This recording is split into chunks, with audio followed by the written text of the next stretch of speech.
Hello guys, তোমরা সবাই কেমন আছো? আমি মুকুলিকা। আমি আজকে ব্লগ নিয়ে আসিনি তোমাদের সামনে। আজকে আমি রান্নার রেসিপি নিয়ে এসেছি। তা আজকে আমি রান্না করব চিংড়ি মাছ দিয়ে পটলের দোরমা। চলো বন্ধুরা, কিভাবে তৈরি করি আমার সঙ্গে থাকো, দেখতে থাকো।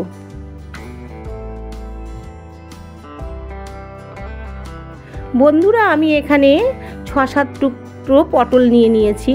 তা পটলের গাটা আমি ভালো করে একটু চেঁচে নেব, মানে চোকলাটা ছাড়াবো না বন্ধুরা, ভালো করে দেখো চেঁচে নিচ্ছি। চেঁচে এবার প্রত্যেকটার ভেতর থেকে শাঁসগুলো আমি বার করে নিচ্ছি পটলের।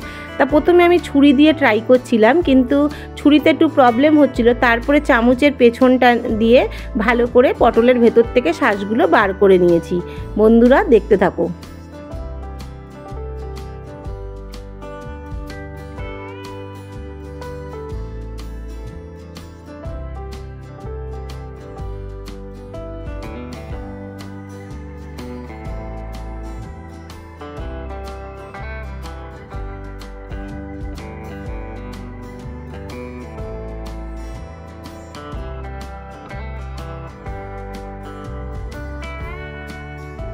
তা বন্ধুরা, প্রত্যেকটা পটলের ভেতর থেকে আমি শাঁসগুলো বার করে নিয়েছি। দেখো পুরো পরিষ্কার একদম ভেতরের, আর পটলের চামড়াটাও না প্রায় পাতলা হয়ে গেছে।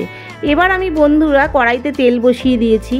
পটলটাকে হালকা নুন হলুদ মাখিয়ে একটু ভেজে তুলে নেব। চলো বন্ধুরা, সঙ্গে থাকো।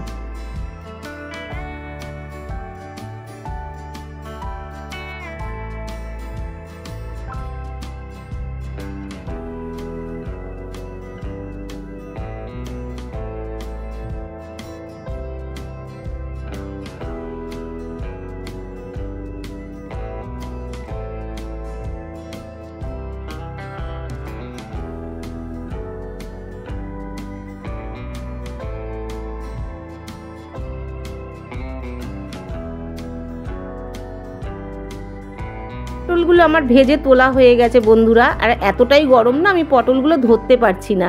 তোমাদেরকে একটু দেখাবো যে পটলটা ভাজা হয়ে গেছে। তা যাই হোক, তোমরা দেখলে। এবার আমি কিছুটা চিংড়ি মাছ নিয়ে নিলাম। চিংড়ি মাছের নুন হলুদ মাখিয়ে এবার একটু কড়া করে ভেজে তুলে নেব। তাই এদিকে আমি ভাজাও বসিয়ে দিয়েছি বন্ধুরা। তা মাছটা ভাজা হতে হতে কিছু যা যা জিনিস লাগবে তোমাদের সাথে একটু পরিচয় করিয়ে দিই। এখানে পোস্ত, কাজু বাদাম নিয়েছি, পেস্ট করে নেব। তাই এখানে লাগছে আমার পেঁয়াজ বাটা, কাজু পোস্ত পেস্ট, চিংড়ি মাছ আর পটলের ভেতরে যে শাঁসটা সেটা তো অবশ্যই লাগবে। আর ওদিকে আমার জিরের গুঁড়ো, ধনের গুঁড়ো, লঙ্কার গুঁড়ো সব কিছুই লাগবে। নুন, মিষ্টি, গরম মশলা সবই লাগবে। তাই এদিকে আমি তেল গরম বসিয়ে দিয়েছি বন্ধুরা। তারপরে পটলের যে শাঁসটা ছিল সেটা ভালো করে একটু ফ্রাই করে নিচ্ছি। তা এটা ফ্রাই করার পরে পোস্ত আর কাজু বাদাম বাটা যেটা ছিল সেটা আমি দিয়ে দেবো। চলো বন্ধুরা, দেখতে থাকো।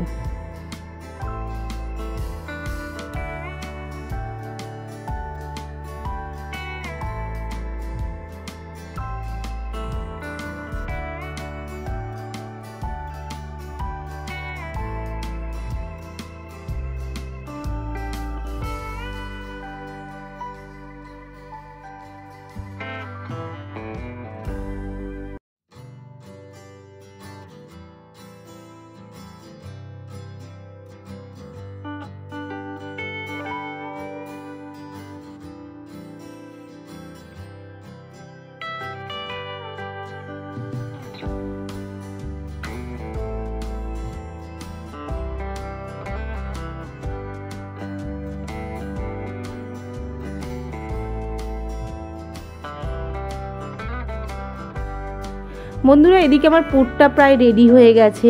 তা এই পুরে কিন্তু আমি জল ব্যবহার করব না, কেন এটা শুকনো শুকনো থাকবে। বেশি জল হলে পটলের ভেতরে পুরটা ভরা যাবে না। তাই এদিকে দেখো আমার হয়ে গেছে। এবার গ্যাসটাকে আমি বন্ধ করে দিয়ে আমি টেবিলে কিছুক্ষণের জন্য ঠান্ডা করতে রেখে দেবো। পটল তো আগেই ঠান্ডা হয়ে গেছে, পুরটা ঠান্ডা হয়নি। তা আমি ফ্যান ছেড়ে এগুলো ঠান্ডা করে নিচ্ছি। এই ফাঁকে আমি গ্রেভিটা তৈরি করে নেব।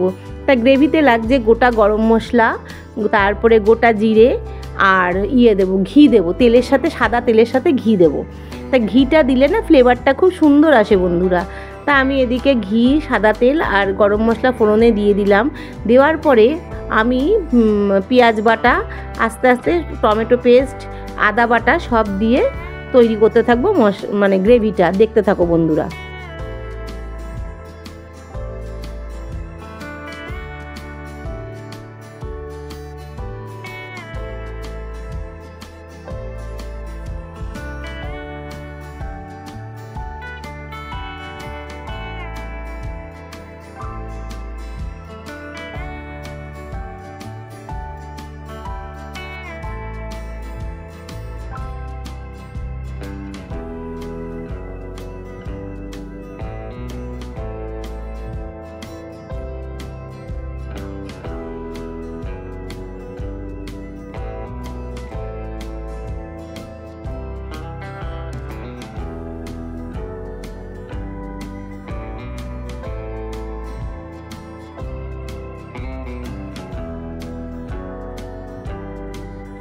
তাই এদিকে আমি মশলাটা দিয়ে নাড়তে থাকছি, তারপরে আমি নুন মিষ্টি দেবো। এই রান্নাটা একটু মিষ্টি মিষ্টি হলে খেতে ভালোই লাগে।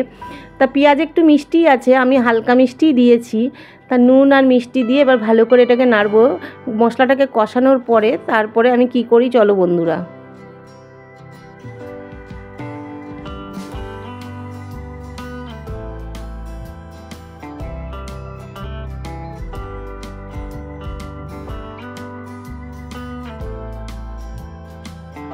মশলাটা পুরো কষে গেছে, তেল ছেড়ে গেছে। আমি যে কাজু বাদাম আর পোস্তটা বেটেছিলাম তার মিক্সি ধোয়া জলটা দিয়ে দিলাম। তা এদিকে গ্রেভিটা ফুটতে থাকুক, আমি এদিকে পটলটা রেডি করি। চলো বন্ধুরা।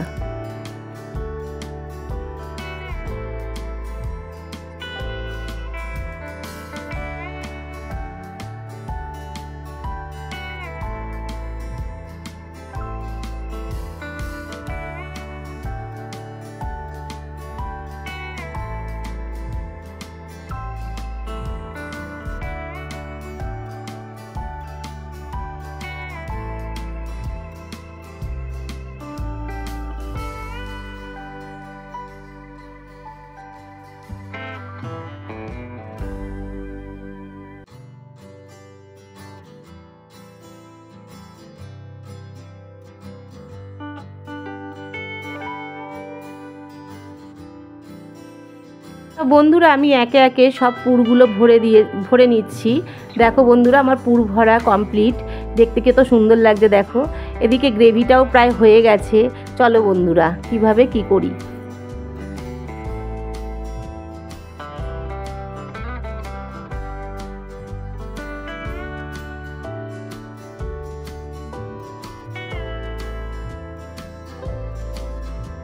তাই এদিকে ঝোলটা প্রায় হয়ে এসছে, গ্রেভিটা আর কি। তা আমি একে একে পটলগুলো সব দিয়ে দিচ্ছি, দিয়ে কিছুক্ষণের জন্য একটু ফোটাবো। কিন্তু বন্ধুরা একটা পুর পটল থেকে বেরিয়ে আসেনি। আমি কিন্তু মুখগুলোও আটকাইনি, মানে এত সুন্দর হয়েছে কি বলবো। আমার রান্না আমি তো বলবোই সুন্দর, কিন্তু তোমরা একবার ট্রাই করে খেয়ে দেখো বন্ধুরা, খুব সুন্দর খেতে লাগে। তা চলো বন্ধুরা দেখতে থাকো লাস্ট ফিনিশিং।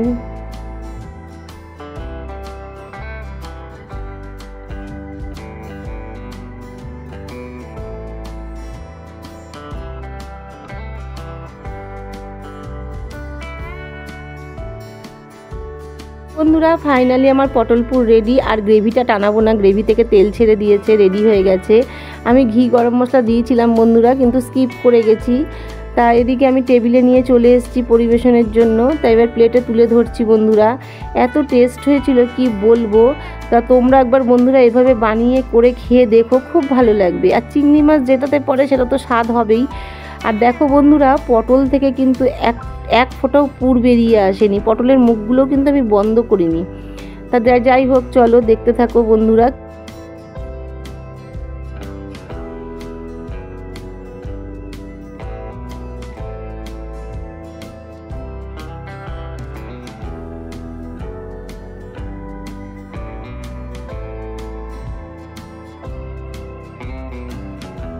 পটলগুলো একটা একটা করে প্লেটে তুলে নিয়েছি, আর গ্রেভিগুলো এবার ঢেলে দিচ্ছি বন্ধুরা।